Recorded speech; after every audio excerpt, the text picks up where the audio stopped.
성도들의 모습이 어떤 모습이며 또 성도들이 어떤 삶을 살아야 될지가 이렇게 나와 있는 이 말씀이 에베소서거든요. 천천히 적으세요. 그리스도의 구원 사역과 교회, 그리고 성도의 새로운 삶.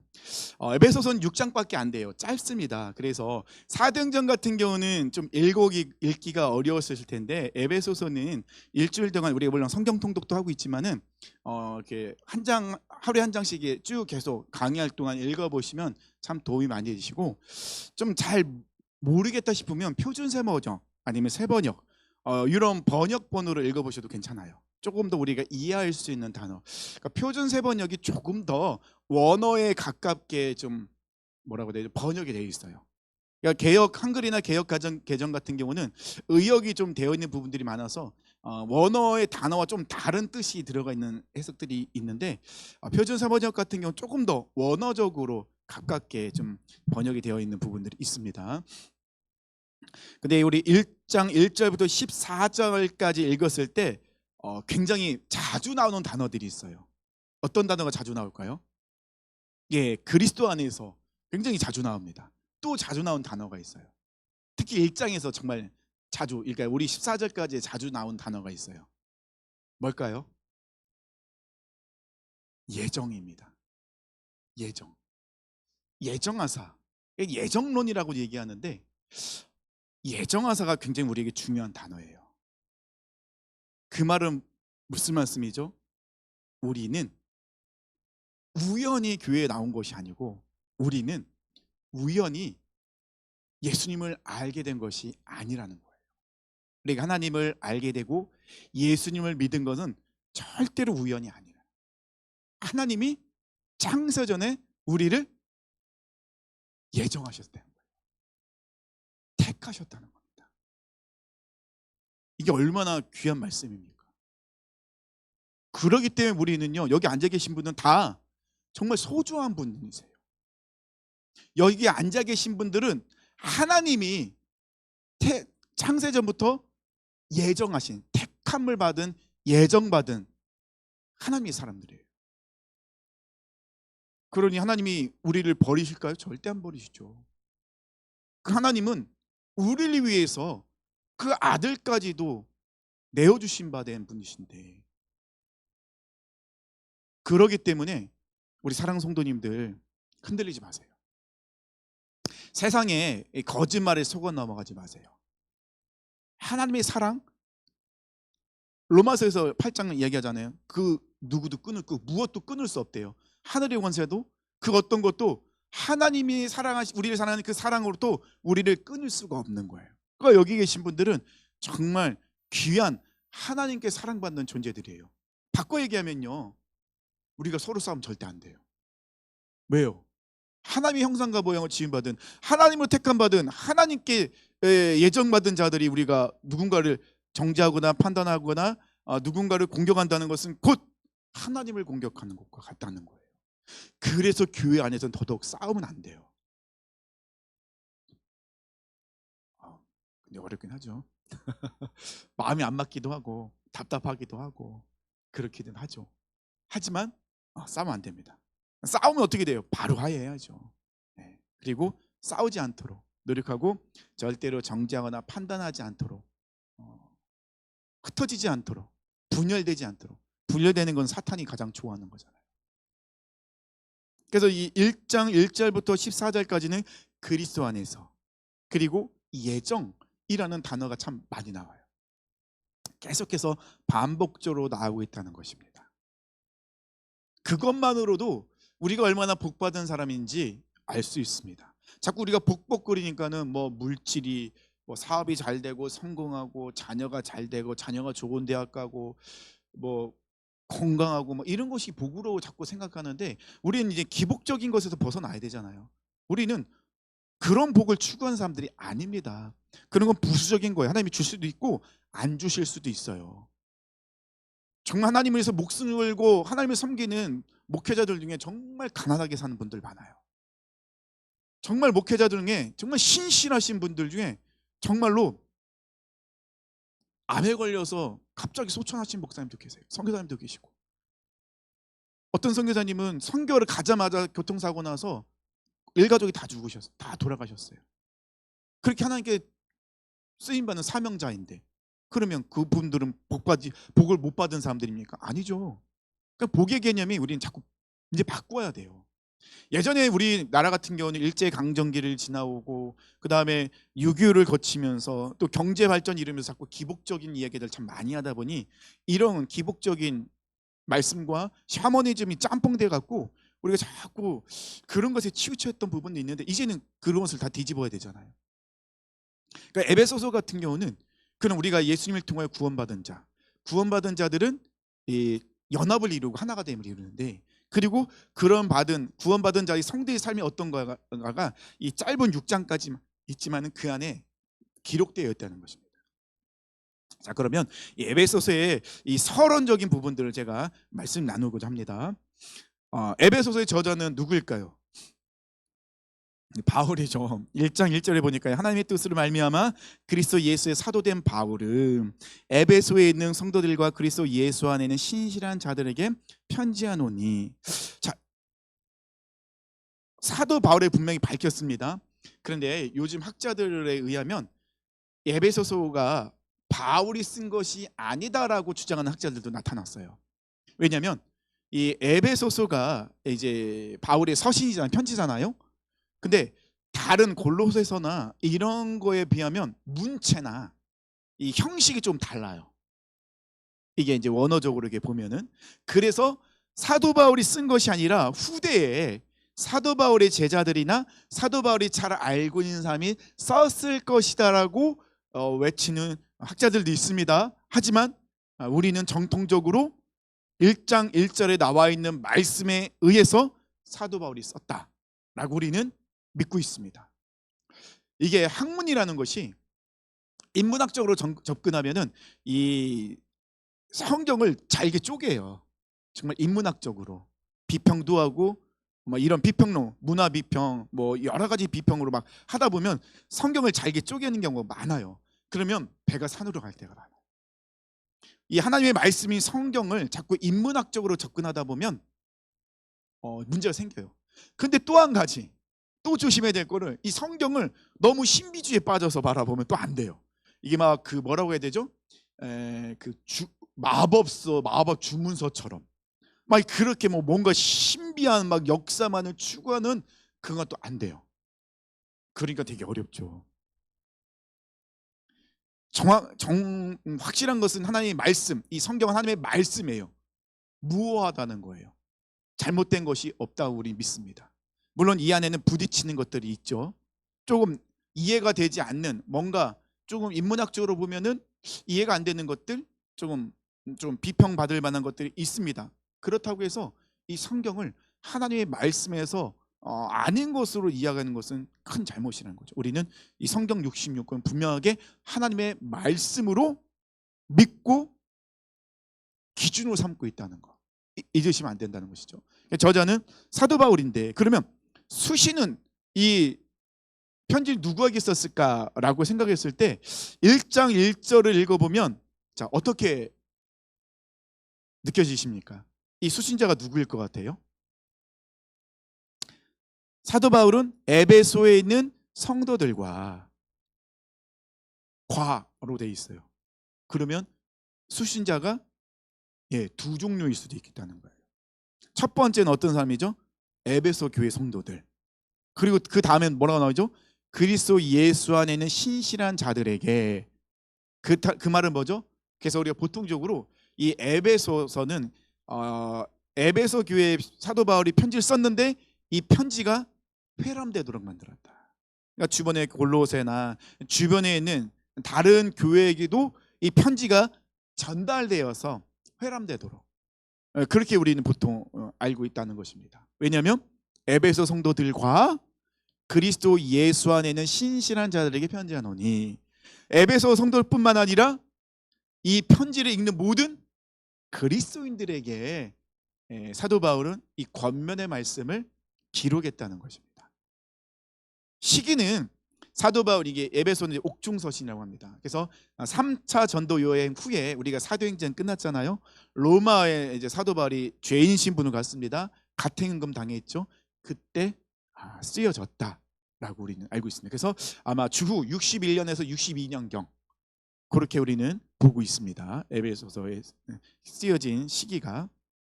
자, 그러면 에베소서를 왜 썼을까라는 것들을 생각할 필요가 있겠죠. 에베소서는요, 사도 바울이 2차 전도 여행 중에 고린도에서 안디옥으로 돌아가는 길에 이제 이 에베소에 들러서 목회자를 세웁니다. 누구냐면 브리스길라와 아굴라예요. 브리스길라와 아굴라를 먼저 이제 에베소의 목회자를 세웁니다. 그리고 사도 바울이 그 유명한 두란노서원에서 2년 동안 말씀을 가르쳐요. 에베소에서요. 두란노서원이 에베소에 있거든요. 자, 우리 사진 좀 한번 띄워줄래요? 그림 좀. 이게 사진이 선명한 게 그림이 없더라고요. 이게 좀 많이 깨졌습니다. 죄송합니다. 에베소는요, 지금 예루살렘이 여기 이제 유대고 지중해고, 저 로마가 저기 로마 이탈리아고, 그 다음에 이제 그리스가 있고요. 데살로니가 이쪽이 그리스입니다. 그리고 에베소, 갑바도기아 이쪽이 어디냐면 지금의 트리키예요. 터키. 예, 터키입니다. 터키. 그래서 에베소는요, 이 터키에서 서쪽에 있어요. 근데 에베소는 굉장히 교통의 요충지예요. 항만과 육로가 연결돼 있어요. 그러다 보니까는 항만과 육로가 연결되어 있는 그 지역의 특징이 뭘까요? 무역과 상업이 참 발달돼 있어요. 그래서 사람들도 많이 왕래하고, 자, 무역과 사업이 발달되는 그 특징이 또 하나 있어요. 이 당시에 뭐가 있을까요? 우상 숭배가 성행하는. 그래서 이 사도행전 우리가 19장에서 은장색 데메드리오가 뭐가 날아다니죠? 네네, 문을 열어놔서 그런 것 같습니다. 은장색 데메드리오가 이 막 그 폭동을 일으켰던 곳이 에베소예요. 은장색 데메드리오가 어떤 신을 만들었죠? 혹시 기억나십니까? 아데미 여신. 아데미 여신이죠. 아데미 여신은 풍요와 이 다산을 상징해서 그 가슴이 여러 개 있는 그런 여신. 제가 한번 사진 보여드렸었죠. 그래서 아르테미스라고 하죠. 그래서 이 아르테미스 신전이 있는 곳이 이 에베소예요. 이 아데미 신전은 고대 7대 불가 사이에 들어가 있습니다. 왜냐하면 신전이 굉장히 커요. 굉장히 커서 이 길이가 약 100m, 넓이가 50m인데 다 대리석으로 되어 있습니다. 그래서 학자들이 하면 이 아데미 신전은 약 220년간 지어졌다고 합니다. 그래서 이 7대 불가사에 들어가요. 사진 내려줘도 됩니다. 그래서 트리키이기 때문에 이 유럽의 관문, 그러니까 터키가 아시아와 유럽에 딱 맞물려 있잖아요. 그래서 이 터키가 지금 유럽으로 들어갈 건지 아시아 남아할 건지 막 굉장히 고민하고다가 유럽으로 들어갔죠. 아마 편입되지 않았나요? EU에 가입하지 않았나 모르겠네요. 가입한 걸로 알고 있는데요. 그러는 위치가 있던 것이 에베소입니다. 그래서 에베소는 정말 많은 우상이 있고, 특별히 아데미 여신이 있고, 또 한 가지 이 에베소에는요 굉장히 큰 원형극장이 있었어요. 25,000명이 들어갈 수 있는. 그 당시 25,000명이 들어간 정도면 굉장히 큰 원형극장이었죠. 그럼 그 원형극장에서 뭐가 있었겠습니까? 이 검투사의 싸움이 있었고, 그 다음에 이제 막 그 뭐랬죠? 그 사람과 동물의 싸움과 막 이런 것들에서 사람들이 그곳에 모여서 그 경기를 보고 그런 것들이 있었던. 그러기 때문에 이 아데미는요 관광, 그 다음에 이 아데미 신전을 숭배하는 그 순례자들, 이런 사람들이 참 늘 왕래하는 곳이기 때문에 그런 관광으로 참 흥행했던 곳이 성행했던 것이 이 에베소 지역입니다. 그러니까는 에베소 지역의 특징은 뭐냐면 굉장히 우상이 많았다. 우상 숭배자들이 많았다. 그리고 이단들이 있었어요. 계속해서 초대교회 성도들을, 에베소 교회를 공격하는 이단들, 이런 이단들로 하여금 이 교회가 혼란스럽고 흔들리는 그런 상황에 놓여 있었다는 것입니다. 자, 그러면 이 에베소를 기록한 기록 목적이 있겠죠. 자, 기록 목적은 우리가 보통 네 가지로 보게 된다는 것입니다. 근데 기록 목적과 신학적 메시지는 좀 연관성이 있습니다. 좀 중복되는 부분이 있는데요. 기록 목적은 첫 번째는요, 우상 숭배로 가득한 에베소. 아까 말씀드렸잖아요. 굉장히 큰 아데미 여신이 있기 때문에 그 아데미 데메드리오 같은 우상을 만들어서 파는 사람들이 부자가 될 정도로 많은 사람들이 와서 우상을 사가는 그런 우상 숭배에 가득한 에베소에 그리스도만이 참된 구원자이심을 선포하고 있는 것이 에베소서입니다. 예수님만이 구원자다. 지금 우리에게도 굉장히 중요한 메시지예요. 지금 우리는 포스트 모더니즘 시대이기 때문에 이제 그것이 넘어가고 이제 뭐 AI 시대로 넘어가긴 하는데, 포스트 모더니즘 시대가 시작되면서 가장 공격을 많이 당한 것이 기독교예요. 개신교. 왜요? 우리는 오직 예수님만을 구원자로 인정하거든요. 근데 포스트 모더니즘은 그걸 다 부인하죠. 나도 신이 될 수 있고, 뭐 한나자매가 믿는, 한나자매 예수님 믿죠. 만약에 한나자매가 막 불교고 막 그럼 다른 종교를 믿고 있다 그러면은 그것도 뭐 구원이 있고, 종교 다원주의거든요. 그리고 우리가 공격당하는 게 있죠. 기독교 안에서 WCC 같은 경우도 종교 다원주의입니다. 여기 이 종교에도 구원이 있고 이 종교에도 구원이 있고, 우리는 그래서 이 시대 속에서는 우리가 서로 소통을 해야 된다. 대화를 나눠야 된다. 물론 다른 종교와 대화를 나눌 수 있어요. 가능하죠. 대화 나눌 수 있는데, 그래도 우리는 한 가지는 절대로 타협할 수 없어요. 뭐죠? 구원의 방법은 오직 예수밖에 없다. 이거 하나는 우리가 절대로 타협할 수 없어요. 이것을 건든다? 그러면 대화는 안 되는 거죠. 그것을 부인한다? 그러면 우리는 그들에게는 구원이 없다라고 선포할 수밖에 없는 거죠. 뭐라고 하든 간에 그거는 우리가 절대로 타협하거나 그거에 대해서 우리가 물러설 수 없는 부분. 근데 다른 종교와 대화를 하기 위해서 지금은 그런 전 세계가 네트워크로 연결되어 있고 모든 것을 다 연결되어 있는 그런 소통을 나누는 시대라고 해서 우리가 다른 사람들과 소통하고 다른 종교와 교류를 나누기 위해서 우리의 복음, 본질을 훼손할 수는 없죠. 그건 절대 건들 수 없는 부분. 그렇기 때문에 지금은 우리가 더더욱 이 에베소서 말씀을 통하여서 그런 상황 속에서도 오직 예수님만이 참된 구원자이시다. 예수님만이 구원의 길이며 방법이다. 다른 이름은 구원의 이름이 아니다 라는 것이 분명하게 선포되고 있다는 것이죠. 두 번째는요, 의와 진리로 거룩함으로 새 사람이 된 성도는, 예수님을 통하여 우리가 새 사람이 되었잖아요. 새롭게 변화됐잖아요. 그러면 하나님의 뜻을 따라 거룩하게 살아야 된다. 그 말은 뭐죠? 그리스도인답게 삶을 살아내라. 알고 이해하고 끝나면 안 된다는 거예요.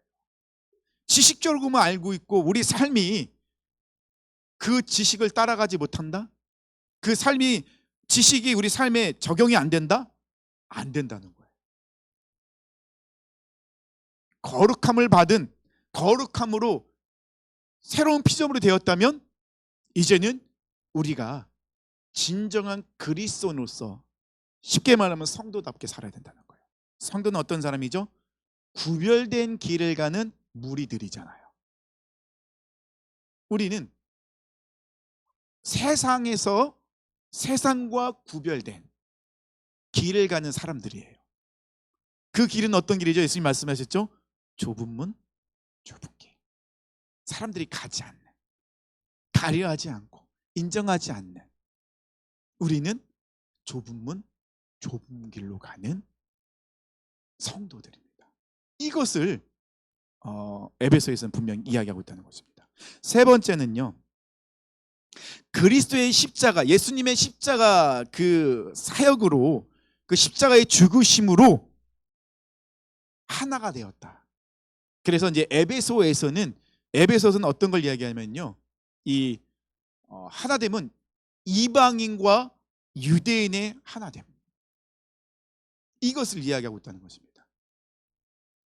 소리 나는 거 프로젝트 소리예요.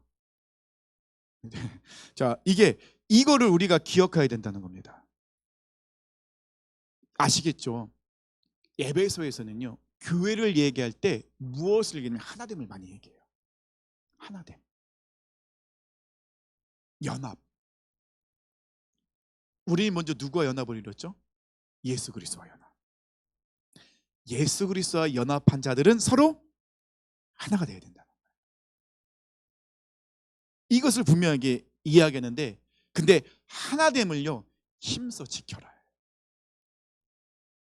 하나됨은요 하나가 된 것으로 끝나는 게 아니에요. 지켜야 돼요. 왜냐하면 사탄이 하나됨을 깨기 때문에. 그래서 사탄이 교회를 무너뜨리기 위해서 가장 먼저 공격하는 공동체가 있습니다. 아주 중요한 공동체죠. 하나님이 만드신 공동체. 어떤 공동체죠? 가정을 깨요. 가정이 얼마나 많이 깨졌습니까? 우리 가정을 지켜야 돼요. 사탄은 가정을 공격합니다.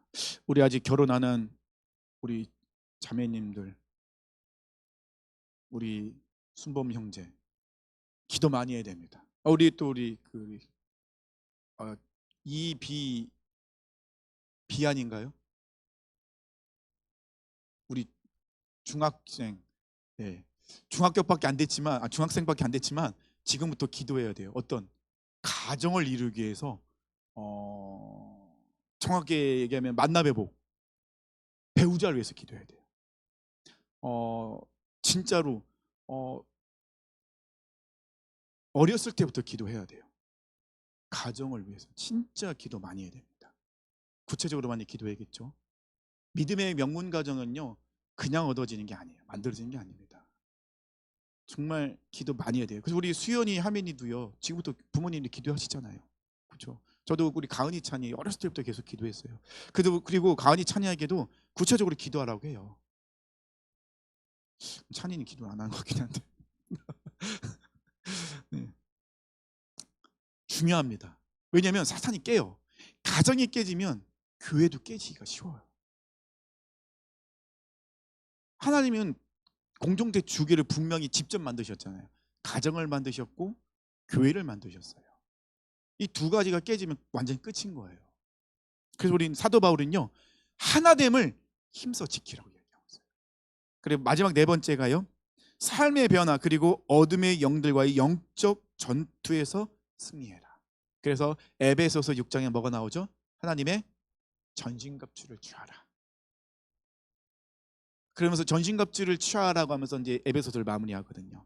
그리고 나서 이제 인사말을 하게 되는데 영적 전투는 너무 치열하게 일어나고 있기 때문에 그래서 이 네 가지를 이제 기록 목적을 하는데 이 네 가지 기록 목적을 통해서 우리가 이 안에서 신학적인 메시지를 이제 발견할 수 있다는 것입니다.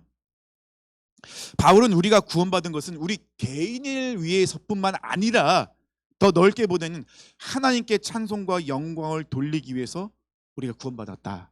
하나님께 찬송과 영광 올려드리는 것을 우리가 두 글자로 뭐라고 하죠? 예배라고 하죠. 예배는 우리의 사명이에요. 예배는 우리가 목숨 걸고 하나님께 올려드리는 거예요. 그리스도인들의 보편적인 누구나 모든 사람들에게 다 주어진 가장 큰 사명은 예배입니다. 우리는 예수님을 안 순간, 구원자로 영접한 순간부터 우리는 예배자로서 사명을 감당해야 돼요. 물론 그 전에도 하나님을 찬양하고 경배 예배하는 거죠. 그 예수님께서 호산나 막 사람들이 막 하면서 막 했을 때 사람들이 이제 시기하는 사람들이 하지 말라고 막 그러잖아요. 그러니까는 이 사람들이 안 하면 돌들이 하나님을 찬양하는 것이다.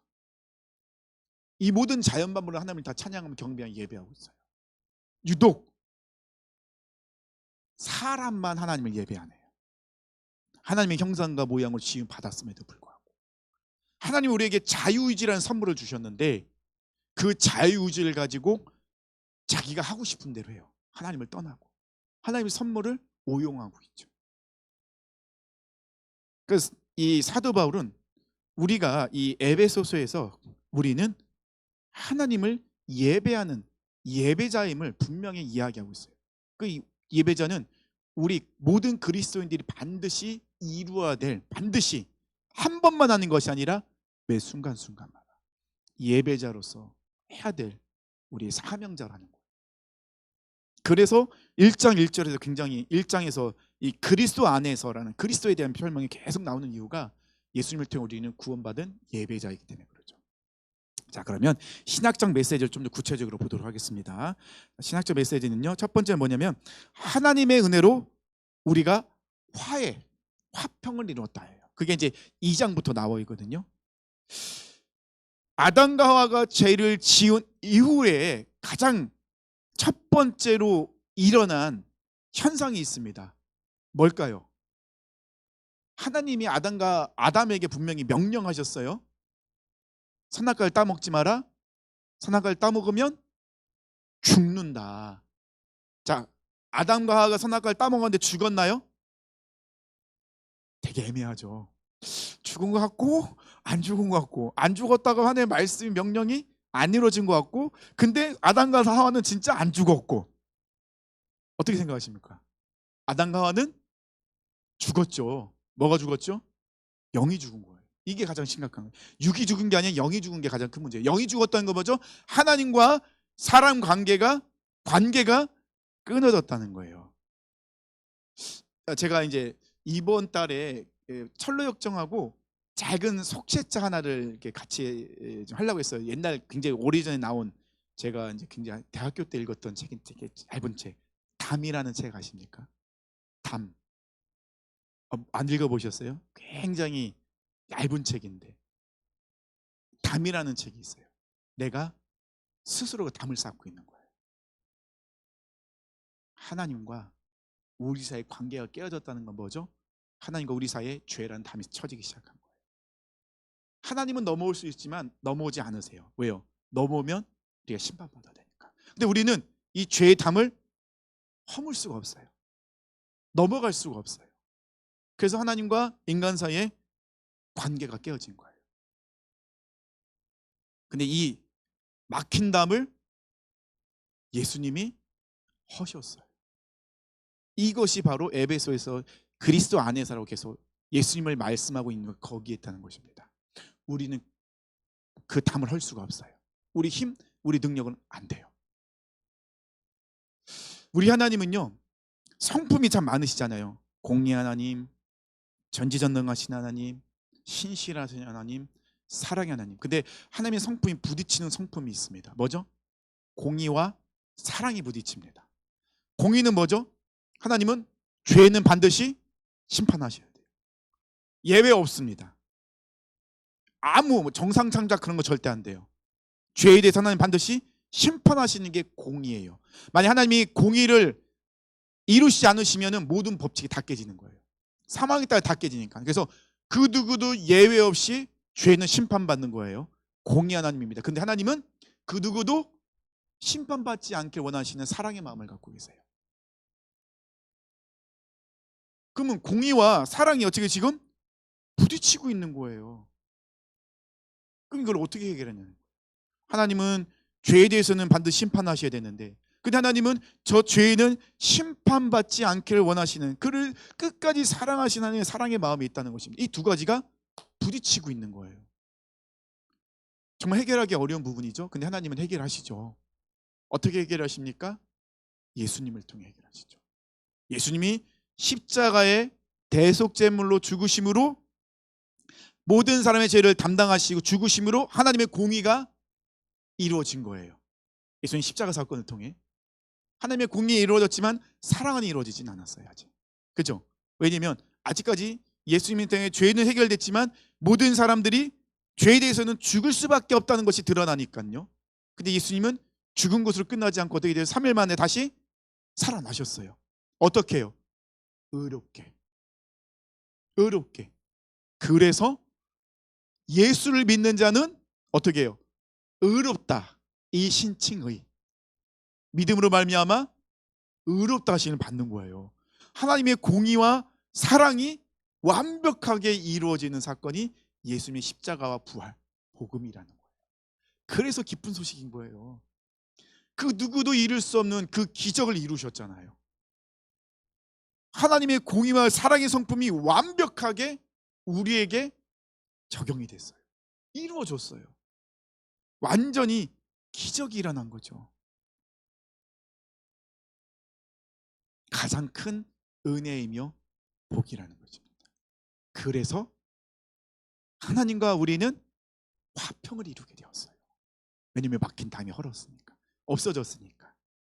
예수님을 통하여 공의가 우리 가운데 실천됐기 때문에, 그래서 우리는 하나님 앞에 나갈 수가 있는 거예요. 자, 그럼 이런 사람들은 서로가 서로를 사랑해야 된다는 것이죠. 그래서 우리는 서로가 화평을 이루는 겁니다. 유대인과 이방인이 화평을 이루는 것처럼 우리가 서로를 화평을 이루는 그런 모습이 있어야 된다는 것입니다. 주일날 제 말씀을 전하고 우리 청년이 질문을 했어요. 목사님, 문둥병자에게 손을 예수님이 대신 것은 그 당시 율법을 어긴 거라고 제가 말씀을 했잖아요. 그러면 율법을 만드신 분이 하나님이신데, 근데 왜 예수님은 하나님이 만드신 율법을 어겼습니까? 율법을 그러면 무너뜨린 거 아닙니까? 청년이 질문하더라고요. 어떻게 생각하십니까? 충분히 나올 만한 질문이죠. 두 개가 부딪히고 있잖아요. 공의와 사랑이 부딪히듯이. 분명히 나병에 걸린 사람들은, 나병은 악성 피부병이라고도 이야기할 수 있잖아요. 굉장히 옮기도 많이 하고. 그래서 이 나병 환자들은 반드시 부정하다 외쳐야 돼요. 그래서 그들과 접촉한 자는 다 부정한 자가 돼요. 그러니까 접촉하면 안 돼요. 예수님은 율법을 뭐라고 말씀하셨죠? 폐하러 온 것이 아니라 율법을 완성하셨는데, 율법의 완성은 뭐라고요? 사랑이래요. 그러니까 예수님이 이 나병 환자를 만진 것은 율법을 어긴 것이 아니라, 율법을 무시한 것이 아니라 율법을 완성하시기 위해서 만지신 거예요. 그래서 이 나병 환자는 어떻게 됩니까? 예수님이 만져주심으로 그의 모든 마음의 상처가 치료됐지만, 육적인 그 문제는 예수님의 말씀으로 회복이 되었죠. 그러니까 예수님은 직접 율법을 완성하셨어요. 무엇으로? 사랑으로. 그래서 우리가 예수님을 통해서 우리는 율법을 완성하는 것을 우리 안에서 경험할 수 있는 거예요. 그래서 율법이 아닌 예수님의 이름으로 구원받는 놀라운 기적이 일어나게 된 것이거든요. 그러니까는 이 예수님은 진짜 미라클이라고, 기적이에요. 기적. 예수님 모든 것이 다 기적이에요. 막힌 담도 허셨죠. 율법도 완성시키셔서 율법으로 구원받을 수 없는 우리가 의롭다 치함을 받을 수 있는, 우린 율법을 지킬 수 없지만 하나님 우리에게 뭐라고요? 예수의 이름으로 우리가 율법을 다 지키는 사람으로 인정해 주시는 거예요. 이러니 엄청난 큰 기적을 우리가 예수님을 통해 경험할 수 있다는 것이죠. 두 번째가 뭐냐면요, 그리스도의 구속 사역을 인하여서 어떻게 하냐, 이제 화평이 이뤘다. 이게 아까 제가 첫 번째, 두 번째에서 이제 이어서 제가 말씀드린 부분인데요. 그래서 유대인과 이방인이 서로 하나가 될 수 있는. 유대인은 이방인을 짐승 취급하고, 이방인은 유대인을 볼 때 원수 취급하고, 이런 부딪힘이 있었지만은 예수 그리스도를 통하여 그 모든 것이 하나가 되는, 그 진정한 연합을 이루는 것이 교회다. 교회에는 그래서 정말 다양한 사람들이 모여 있어요. 그렇죠? 정말 다양해요. 교회만큼 다양한 사람들이 모여 있는 곳이 없어요. 다른 곳은요 다 획일적인 부분들이 있어요. 왜냐면 그 틀 안에 다 딱 찍어내듯이 들어가야 돼요. 근데 교회는 아니에요. 교회는 누구든지 예수를 믿으면 교회 공동체의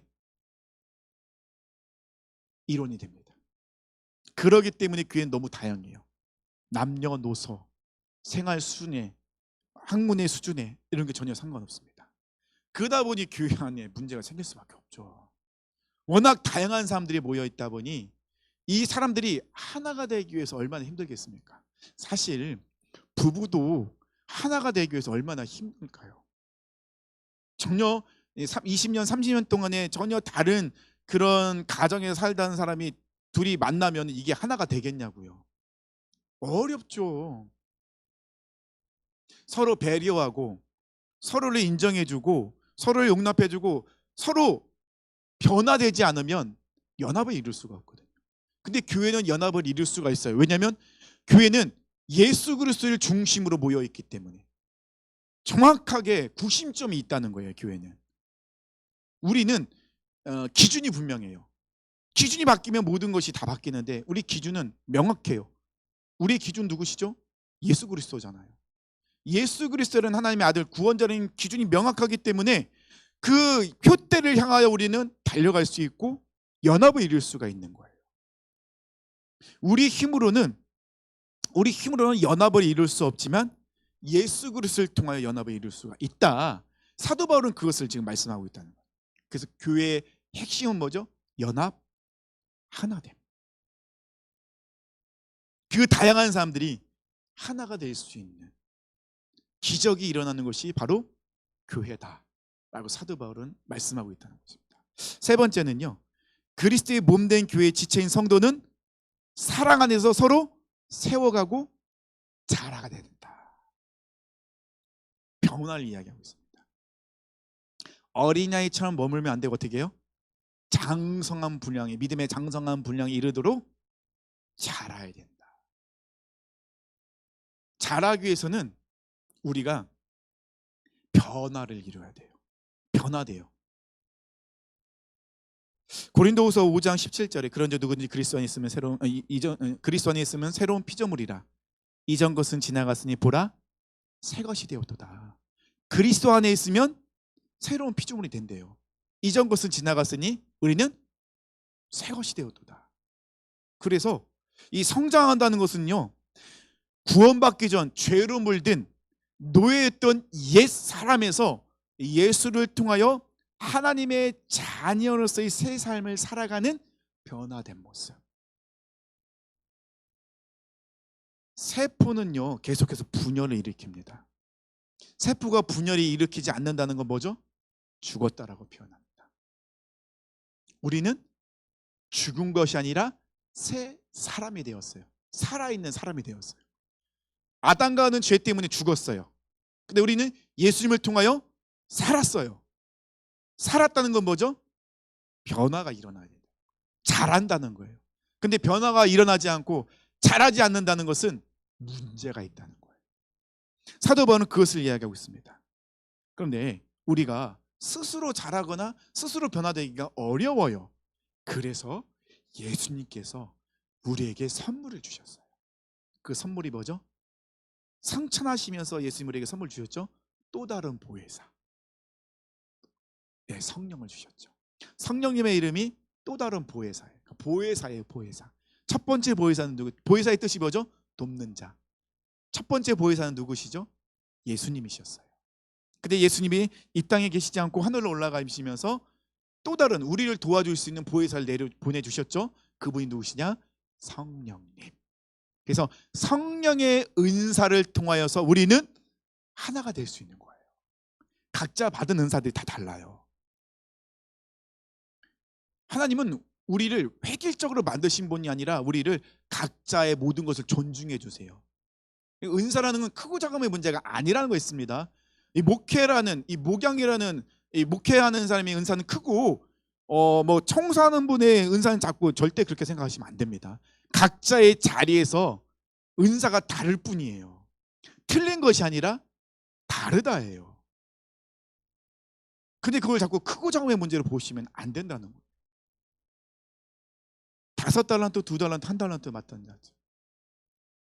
하나님 그 주인은 5달란트, 2달란트 맡던 똑같이 칭찬합니다. 1달란트 맡던 사람은요. 그는 왜 버림받죠? 사명을 감당하지 못했기 때문에. 왜 그가 사명을 감당하지 못했죠? 오해하고 있었잖아요. 우리가 얼마나 많이 오해를 하고 있습니까? 주인의 마음과 전혀 다른 오해를 하고 있잖아요. 오해하면 사명 감당을 못합니다. 오해하지 마세요. 하나님이 될 때에 대해서 절대 오해하지 마세요. 네 번째는요, 하나님께 택함받아, 아까 계속 말씀드렸죠. 택함받았다. 예정. 택함받아 세상에서 부르심 받은 성도로서 합당한 삶을 살아내라. 늘 감사해라. 그리고 나서 가정 생활을 위해서 얘기합니다. 남편과 아내의 역할. 서로 사랑하고 존중하고 인정하라. 가정 안에도 지켜야 될 그 부분들이 있죠. 서로 존중해줘라. 남편은 아내를 사랑하고 아내는 남편을 섬겨라. 그 섬기라고 해서 이 아내들이 남편들이 착각하고 있으면 안 돼요. 아시죠? 어, 대접을 받는 것이 섬김이라고 보시면 안 됩니다. 남편이 해야 될과 아내가 해야 될 일이 다르다는 거예요. 이 부분은 그래서 뭐 성경을 착각하는 분들은 자꾸 막 이상한 소리 하는데 절대 그렇게 생각하시면 안 됩니다. 그리고 부모는 자녀를 노엽게 하지 마야 되는데, 그건 노엽게 한다는 건 뭘까? 자녀를 자기 소유물 여기지 말라는 거예요. 내가 이루지 못한 꿈을 자녀에게 이루게 만드는 그런 옛날에 많았잖아요. 내가 의사가 되는데 내가 못했으니 너는 의사가 되어라. 내가 어떻게 자녀에게 딱 벌써 정해버린 인격적으로 존중해 주라는 거예요. 부모님들은 자녀를 한 인격체로 인정해 주라는 거예요. 우리는 이 부모라는 개념, 이 사명은 뭐죠? 하나님이 맡겨주신 그 하나님의 자녀를 잘 돌봐주고 자녀가 믿음으로 성장할 수 있도록 도와주는 역할이에요. 자녀는 부모의 것이 아닙니다. 하나님의 것입니다. 자녀는요, 부모님께 순종해라. 자녀들은 순종해야 됩니다. 그리고 또는 이 종과 상정과 종에 대한 부분도 남아 있습니다. 그 말은 뭐냐면 우리가 성도로서의 삶에 대한 부분들을 계속 이야기하고 있다는 것입니다. 우리가 성도로서 합당한 삶을 살고 있는지 이 에베소 말씀 때문에 뒤돌아봐야 돼요. 가정에서, 직장에서, 자녀의 문제 속에서, 우리 삶의 모든 전반적인 영역 가운데서 우리가 진짜 그리스도인다운 삶을 살고 있는가? 우리 생각이, 말이, 행동이, 그 모든 것이 진짜 그리스도인다운 삶을 살고 있는가를 에베소서에서 계속해서 사도 바울은 이야기하고 있다. 마지막은요, 뭐냐면요, 우리의 싸움은 아주 치열한 영적 전투다. 그래서 우리의 싸움은 혈과 육의 싸움이 아니라고 하죠. 어둠의 권세 잡은 자들, 어둠의 영과의 치열한 싸움을 하고 있는데, 근데 우리는 약하잖아요. 우리는 체력이 한계가 있어요. 그래서 우리는 먹기도 해야 되고 쉬기도 해야 되고 잠도 자야 돼요. 근데 문제는 우리가 싸워야 될 그 악한 마귀, 어둠의 성들, 그 마귀는 먹지도 않고 쉬지도 않고 잠도 자지 않는 거예요. 그러니까는 얼마나 힘듭니까? 사탄은 얼마나 교활하고 지혜가 있는지 나보다도 나를 더 잘 알고 있어. 나의 약점이 무엇인지 정확히 알고 있어. 그걸 자꾸 파고 들어가요. 아주 아픈 곳만 공격하고 있어요.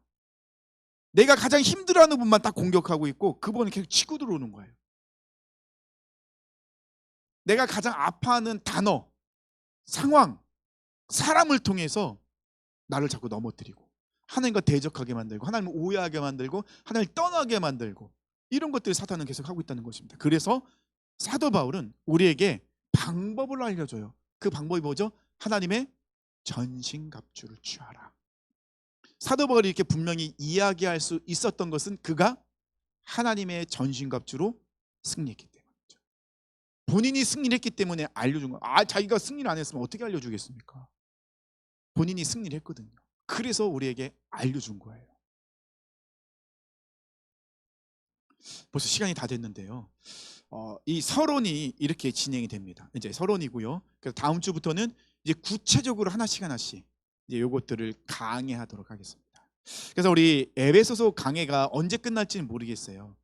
근데 짧은 장이니까 오래 가지는 않을 수 있을 것 같긴 한데 좀 자세히 가면 오래 갈 수도 있을 것 같긴 한데, 왜냐하면 실질적으로 우리 삶에 대한 부분들, 우리가 교회에 대한 부분들, 성도의 삶의 어떤 부분이 어떻게 될까에 대한 부분들을 나누다 보면 좀 길어질 수 있을 것 같은데요. 우리는 에베소를 통하여서 다시 한번 예수 그리스도에 안에서, 그리고 우리가 기독론이라고 하죠. 예수 그리스도에 대해서, 또는 교회에 대해서, 교회론이라고 하죠. 교회에 대해서, 그리고 구원에 대해서, 우리 지체들의 하나됨에 대해서, 그리고 성도의 삶이 무엇일까, 말씀을 살아낸다는 것이 무엇일까, 이거에 대해서 고민하는 시간이 에베소서 강의 시간이라는 것이죠.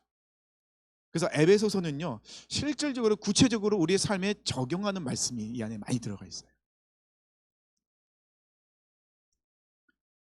그래서 막 에베소서 말씀 듣다 보면은 마음이 찔리는 것도 많고 좀 듣기 싫은 말씀이 나올 수도 있어요. 근데 우리는 들어야 되겠죠. 말씀을 준비하면 저도 얼마나 찔리겠습니까? 얼마나 저도 힘들겠습니까? 근데 그렇다고 해서 우리가 하나님의 말씀을 안 들을 수는 없고, 말씀이 들어야 변화되니까. 그래서 우리 에베소서 강해에서를 또 많이 기도해 주시고 에베소도 좀 많이 읽어보세요. 정말 우리 삶 가운데서 우리가 어떤 모습으로 이 세상 살아가야 될지가 참 잘 나와 있어요. 그리고 우리가 승리할 수 있는 비결도 나와 있다는 것입니다. 그래서 우리 에베소를 통하여서 우리가 다시 한번 우리의 신앙과 교회와 예수 그리스도에 대해서 점검해보고 결단하는 시간 되었으면 좋겠습니다. 우리 잠깐 찬양하고 기도했으면 좋겠는데.